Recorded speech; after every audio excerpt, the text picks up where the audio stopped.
Alors, le début d'un livre, moi, c'est bon, c'est d'abord une idée, en fait. C'est d'abord une idée très, très vague et très générale. C'est d'abord un sujet, en fait. Ça va être un sujet qui va être, si je prends par exemple C'est mon arbre, qui est le premier livre des écureuils, en fait, ça a été, d'abord, j'avais envie de travailler sur la notion de propriété, qui est pour moi une notion, qui est aussi une notion jeunesse, qui n'est pas qu'une notion adulte, en fait. Et c'est ça qu'il faut d'abord se poser comme question, c'est qu'est-ce que je vais raconter? Est-ce que ce sujet va être un sujet qui va être un sujet jeunesse et qui va intéresser les enfants? Donc moi, voilà, ça c'est la première question que je me pose. Et ensuite, à partir de cette grande notion un peu générale, souvent j'affine en trouvant une histoire, parce qu'un album c'est avant tout une histoire.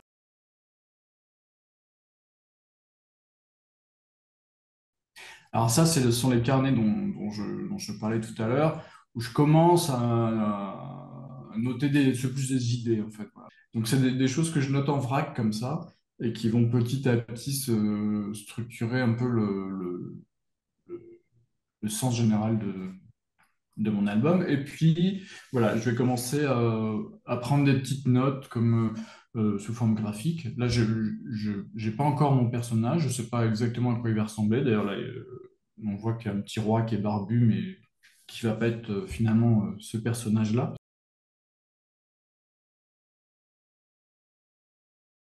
Et oui, je m'inspire de l'actualité parce que moi, je trouve important de faire des clins d'œil. Tu vois, on écrit des albums pour des enfants. Pour des enfants, voilà, il faut que ces albums, il faut aussi que ça fasse écho avec leur monde, avec le monde dans lequel ils vivent.